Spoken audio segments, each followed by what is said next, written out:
Now, Donald Trump's popularity as the American president continues to plummet, this after a record-long government shutdown ended. And the Jeffrey Epstein saga continues to haunt the Republican leader.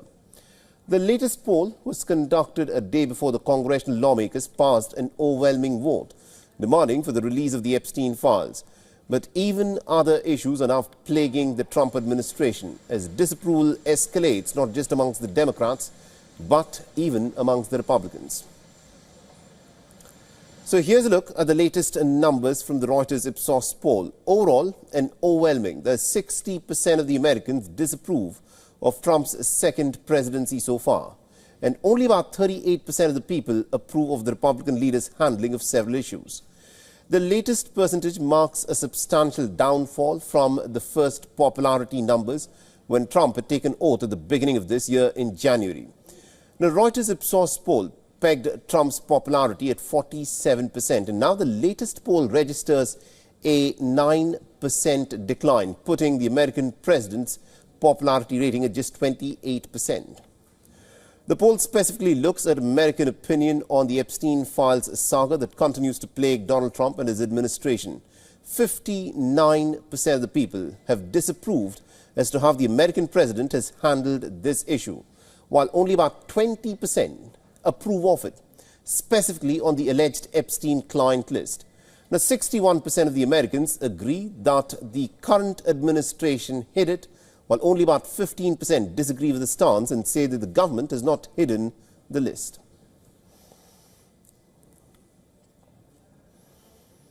All right, now joining us on the broadcast, we've got Mr. Richard William Painter, who's an American lawyer and a professor at the University of Minnesota Law School. Mr. Painter, thank you very much indeed for joining us here on WION.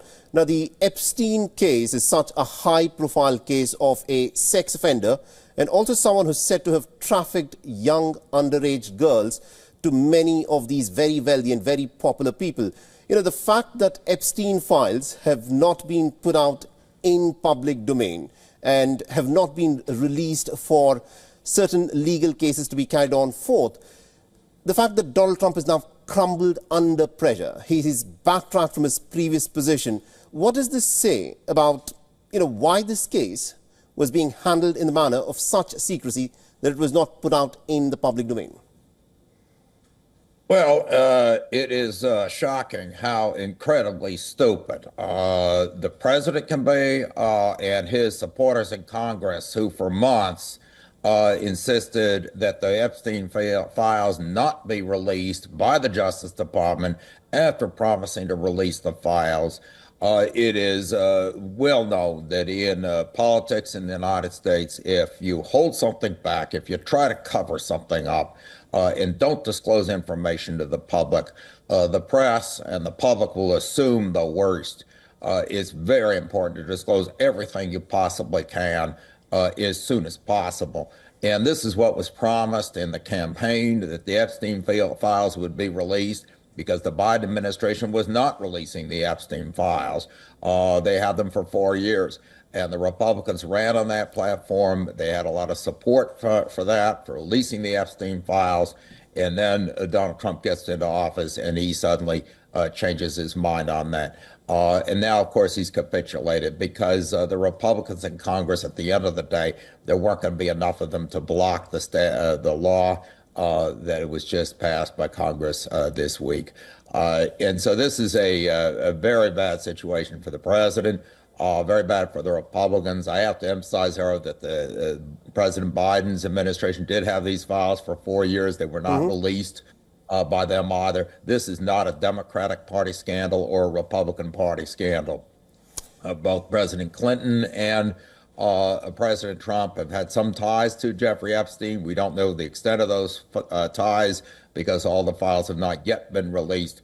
But we see that President Clinton's former Treasury Secretary, Larry Summers, who was also an advisor in the Obama White House, president of Harvard University, along with several other very high-ranking professors and administrators at Harvard, had very substantial ties to Jeffrey Epstein. This is not a political scandal of one party or the other, but it will be for anybody who tries to cover this up. And this includes the Attorney General. If she uses this power to investigate, to withhold certain files, pursuant to the statute. Mr. Painter, you know, one very crucial aspect of the bill that has been passed is that there is a clause which says that because an investigation is ongoing and therefore the Department of Justice and the Pam Bondi can redact certain parts of the file.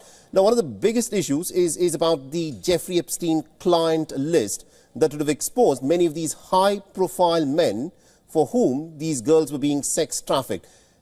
Pam Bondi on record has said that she has the Epstein's client list on her table. In your assessment, do you think that client list will be put out in the public domain now?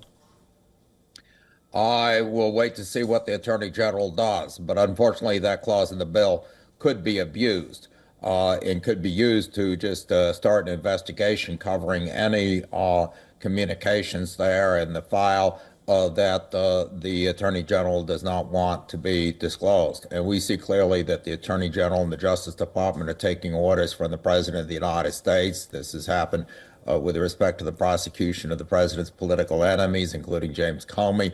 And unfortunately, we could have a situation where if there are documents that the President does not want to be disclosed, the Attorney General simply decides to open a criminal investigation with respect to those documents, and then the criminal investigation goes on for the next 3 years. Nothing happens, and then the files are only released much later. I mean, that is a risk here, Right. and I'm going to hope that the Attorney General will uphold the law and will not abuse her authority under that provision of the statute. Indeed. Thank you very much, indeed, Mr. Painter, for joining us with that perspective then. Thank you very much.